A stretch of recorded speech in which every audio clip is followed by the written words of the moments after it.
October 7th, a black man trespassed on an abandoned plantation.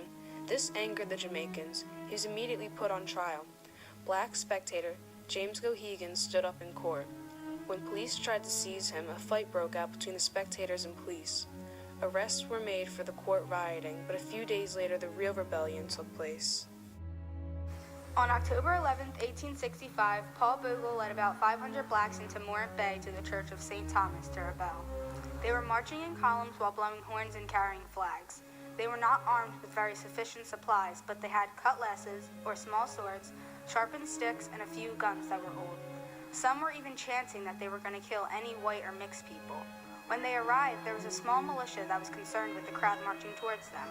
The militia was only made up of about 30 whites because they had to put it together quickly. They yelled and threw rocks until the mob of Jamaicans came toward them and they opened fire, killing 7 of the mob members.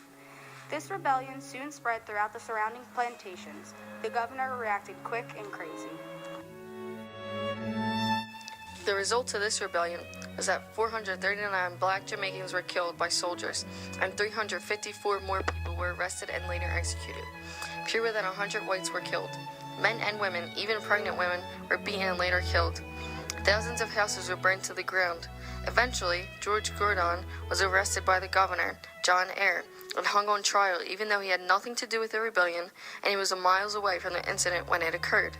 George's trial started on October 21st and he was killed on October 23rd.